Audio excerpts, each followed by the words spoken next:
안녕하십니까. 평생 투자 파트너입니다. 10월 15일 화요일입니다. 어, 제가 이제 가끔 하는 것이 뭐냐면, 이렇게 뭐 2017년도 혹은 18년도, 19년도 뭐 이렇게 지나가잖아요. 그리고 지금 18년도, 19년도에서 이만큼 벌써 왔는데요. 이제 20년이 뭐 그리 멀진 않았죠. 근데 이렇게 한 중간 혹은 그 이상 왔을 때, 요 19년, 요 초에, 이 초기 때에, 그, 애널리스트들의 어떤 리포트라든지, 혹은 뭐 전망들, 이런 것들이 실제로 어느 정도 잘 이렇게 왔는지를 좀 봅니다. 요 당시 때는 뭐 요때 걸 봤을 거고. 근데 최근에 거의 다 19년도 거 초반에 거를 다 봤을 때, 어, 중국과 미국의 무역 분쟁에 관련한 이슈는 거의 다 틀린 것 같아요. 시장에서 이야기하기를 거의 다 뭐 근접하지 못한 정도의 수준이었고, 이렇게 악화될 줄은 생각을 못했던 것 같아요. 시장 그 누구도. 다만 실적은 그런대로 비슷하게 다 오가는 것 같아요. 비슷하게 실적들의 전망들은 2019년도에 어떤 바닥을 찍을 것이고, 2020년도에는 좀 더 좋아질 것이고, 뭐 이런 내용들이 많은데, 아무튼 무역 분쟁 관련한 것은 가장 많이 틀린 부분이 아니었나 이런 생각을 하고요. 그러면 이제 우리가 이제 지켜봐야 되는 것은, 시장에서 제일 확인해야 될 것들은 실제로 경기가 좋아지는지에 대한 것과 어떤 기업들의 실적이 내년에 어떻게 되는 것일까, 뭐 이런 내용들이 있겠죠. 그래서 이런 것들은 다음에 한번 이야기를 드리고, 그 다음에 단기적으로는 지금 우리 시장에 가장 많이, 단기적으로라고 볼 수 있을지 모르겠지만 가장 좀 중요하게 시장에서 많이 시장을 좀 움직이는 것이 미국과 중국의 어떤 내용일 것 같아요. 최근에 중국과 미국, 미국과 중국의 어떤 협상들이 생각했던 것보다 뭐 아직 잘 모르겠네, 뭐 이런 거거든요. 근데 그럼에도 시장은 일단 올랐고 그 가격을 빠지진 않고 있는데요. 그 이유가 아무래도 문서화된 합의 내용이 아직은 없기 때문에 희망과 어떤 우려가 섞이는 이런 모습인 것 같아요. 근데 그런 상황에서 뭐라고 할까요? 그 연준의 어떤 북이 확대되는, 그죠? 자산이 확대되는 이런 요소들과 그것으로 인해서 어떤 유동성에 대한 어떤 기대감도 좀 있는 것 같고요. 근데 지금 사실 일부 업종들은 내년에 확실히 좋아질 거라는 이야기들이 좀 많긴 한 것은 맞는 것 같아요. 그리고 지금 뭐 PMI 지수들이 바닥에 오고 뭐 했지만, 시장이 완전히 무너지는 어떤 금융 시스템이 붕괴되는 이런 상황이 아니라면 지금은 바닥 구간인 것이고, 일단 그렇게 보는데요. 그래서 단기간으로 볼 것들, 지금 실적 시즌이니까 실적은 계속 이제 보는 것이고, 이제 당장 앞에 이제 조금 중요한 이슈는 이거인 것 같아요.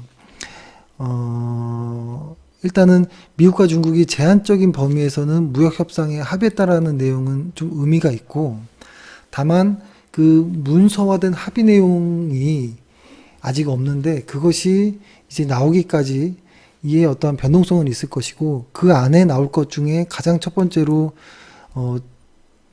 저는 보는 것이 이겁니다. 미국 그 10월 미국 재무부의 어떤 환율 보고서에서 중국에 대한 환율 조작국 지정이 철회되는 것, 환율 관련한 내용. 을 일단 단기적인 어떤 혹은 어떤 시작점 뭐 이렇게 보는 것 보고요.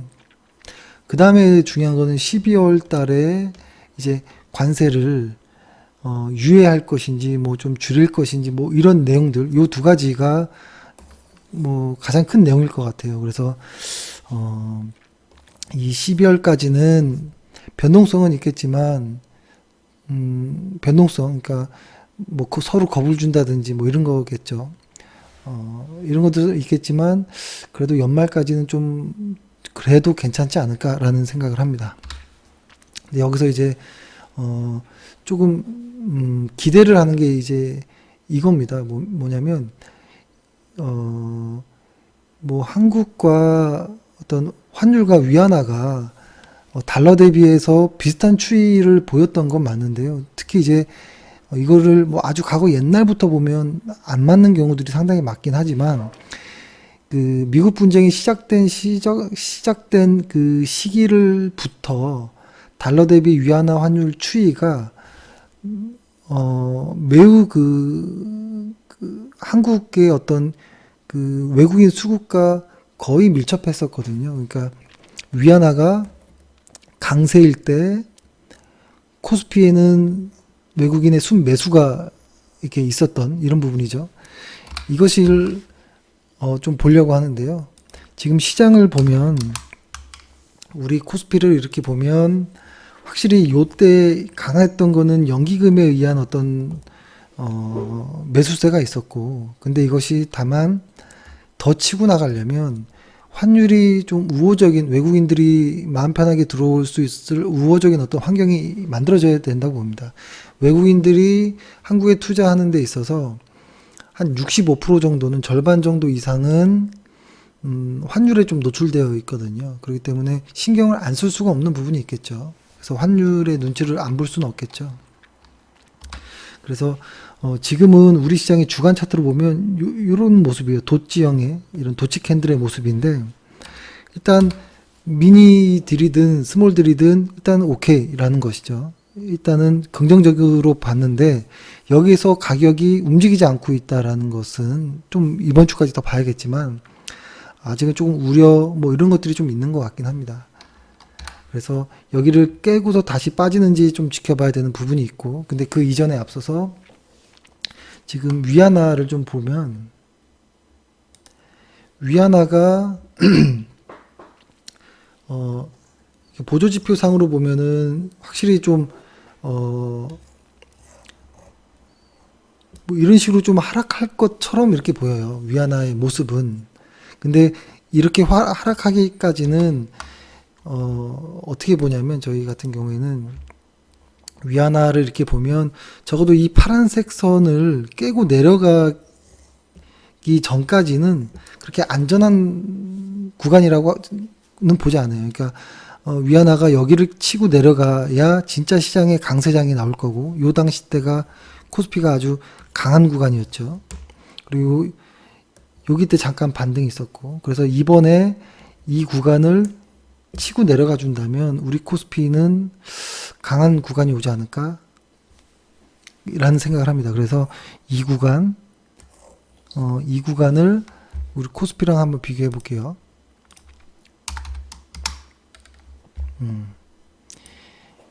요 구간에 아주 강한 시장이 있었고, 그쵸? 여기 때 반등이 있었고, 그쵸? 그래서 지금 이 순간에 어떤 외국인들의 방향성이 좀 위안화를 보면서 좀 확인해 봐야 되지 않을까라는 생각을 하는데요. 그러한 것을 한 이유는 뭐냐면, 그런 것들의 어떤 것은, 이것을 좀 이렇게 보는 이유는 이제 이렇게 기록을 보면 좀 알 수 있을 것 같은데요. 위안화가 강세 구간일 때, 이렇게 강세 구간일 때, 이럴 때 보면 우리 코스피는 아주 좋은 시기였었거든요. 이렇게. 근데 이번에 위안화가 강세로 접어든다면 우리 코스피도 특히 이제 이 선은 코스피 외국인 그래프인데요. 외국인들이 한국에 들어올 가능성이 매우 높다라고 생각을 합니다. 이게 이렇게 보면은 지금 현재는 어떤 느낌이냐면 요런 느낌이에요. 보면은 외국인들이 수급이 아직은 안 들어오고 있거든요. 아직은 안 들어오고 있는데, 이 보면은 여기 뭐라고 할까요? 외국인들의 그 수급이 반도체를 제외하고 했을 때는 코스피 시장은 오히려 순매도인 거죠. 반도체를 제외했을 때는, 그러니까 반도체를 포함했을 때는 한 요 정도까지는 순매수가 있는데, 반도체를 제외했더니 순매도나 마찬가지예요. 그러니까 사실 반도체만 지금 계속 매수가 이루어지는 이런 모습이라고 봐야겠죠. 그래서 지금은 반도체는 확실히 업황이 내년에는 확실히 좋아질 것, 그리고 올해는 지금 저점을 통과하고 있는 뭐 이런 흐름 때문에 그런지 몰라도 반도체 쪽은 확실히 수급이 좋습니다. 그 밑에 이제 밸류체인 쪽도 해서. 근데 이 나머지 것이 이제 중요한 것이겠죠. 나머지 것이 들어올 수 있으려면 과거의 흐름을 봤을 때 위안화가 강세일 때 당연히 반도체는 계속 들어올 거라고 봅니다. 매수세는. 그 대신에 나머지 것들, 그러니까 IT 하드웨어라든지 그 다음에 건설이라든지 조선이라든지 화학, 비철금속, 미디어, 철강, 요쪽 섹터를 좀 주의 깊게 좀 보는데요. 이게 상당히 추이가 비슷했어요. 뭐냐면 IT, 그러니까 시크릿컬 업종 위주로 위안화와 아주 높은 상관관계를 좀 보였다라는 겁니다. 그러니까 위안화가 강세를 보일 때 외국인들이 코스피에 순매수가 들어왔고, 그때 얘네들 업종을 주로 매수하더라라는 것이거든요. 그래서 만약에 시장에서 조금 분위기가 좋아지고, 그러니까 사실 최근에 RFHIC가 좀 하락하는 이런 정도의 조금 이렇게 낙폭이 있었잖아요. 이 부분은 실제로 합의 내용에서 그 하웨이의 어떤 좀 완화가, 규제 완화가 풀어지는 이런 어떤 내용이 없었다라는 이런 부분 때문에 좀 그런 게 좀 최근에 RFHIC가 좀 하락하는 부분이 있는데요. 11월 그리고 12월로 가면서 조금 더 내용들이 나올 거라고 봅니다. 그래서 그때까지는 좀 홀딩하는 것이 어떤가라는 생각을 하면서, 일단 코스피 쪽으로는 만약에 이러한 어떤 좋은 분위기로 이루어져서 위안화가 강세를 띌 때 얘네들 업종을 좀 주의 깊게 보자라고 일단 말씀을 드리고, 그리고 얘네들 같은 경우에는 기고 효과가 이 4분기부터 나오기 시작할 겁니다. 왜냐면 작년 4분기 때 얘네들이 영업이익률이 좋았었거든요. 그것이 올해 영업이익 기저효과가 반영되는 해이기 때문에, 그 분기이기 때문에 4분기가 상당히 좀 몸이 가볍다라는 거죠. 매매하기가 밸류상. 그래서 조금 기대해 볼 의미가 있다라고 좀 보고요. 코스닥 같은 경우에는 조금 다르게 봐야 돼요. 코스닥은 지금 외국인의 투자 심리는 이런 쪽이 아니라 헬스케어 업종의 회복과 맞물려 있다라고 봐요. 이게 그림을 또 하나 보면, 그림을 하나 보면 이렇게 보면 코스닥 요 부분인데요. 이건 뭐라고 볼까요? 이게 어떤가요? 탁 보면 어느 정도 좀 비슷한 느낌이 좀 나오긴 하는데요. 지금 보면 외국인의 누적 순매수와 코스닥 건강관리 지수 쪽이 같이 이렇게 무너져 내려 있는 모습인데요. 얘네들이 회복하는 이런 모습에서 코스닥의 분위기는 좀 달라질 것이다 라는 거. 그러니까 코스피 같은 경우는 아까 말씀드렸던 그런 업종에서 조금 이제 반등이 들어오는지 위안화와 함께 같이 보는 게 어떤가라는 생각을 하고요. 코스닥의 투자 심리는 제약바이오의 어떤 회복이라고 말씀드리는데, 얼마 전 말씀드렸던 것처럼 티슈진의 어떤 1년 유예되는 거, 상패가, 그런 부분으로서 코스닥은 이제 어느 정도 악재는 다 나왔다라고 봅니다. 다 나왔다라고 보고, 그리고 시가총액도 거품이 많이 줄었고, 그래서 코스닥도 예전 같지 않아요.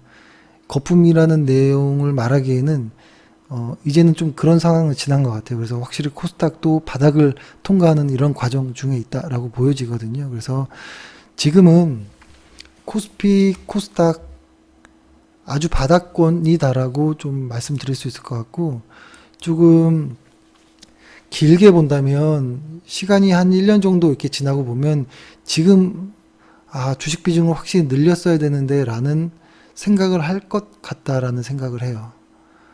이것이 어떻게 될지 모르겠지만 일단은 지금은 그렇게 보고 있습니다. 그래서 지금 최근에 이렇게 가끔 회사에 문의 전화들이 이렇게 오는 걸 보면 지금 내 종목이 잘 안 가는데 매도하고 다른 걸 갈아타야 되느냐 이렇게 말씀하시거든요. 근데 웬만하면 좋은 회사이고 좋은 종목이라면 여기까지 온 이상 홀딩하는 게 낫다라고 봅니다. 홀딩하는 게 낫다라고 보고요.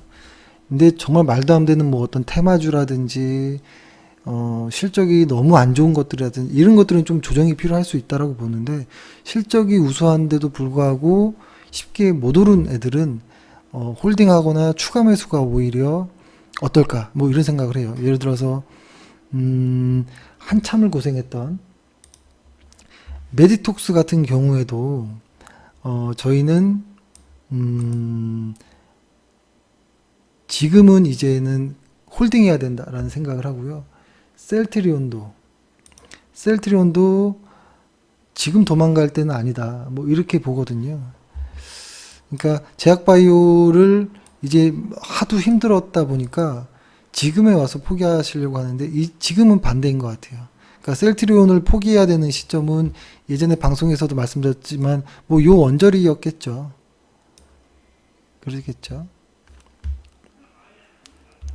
그러니까 지금은 이제 조금 시황이라든지 이런 부분에 너무 매몰되지 마시고 기업들의 실적을 좀 보고, 왜냐하면 기업들의 실적은 사이클이라는 게 존재하기 때문에 한없이 계속 나빠질 수는 없습니다.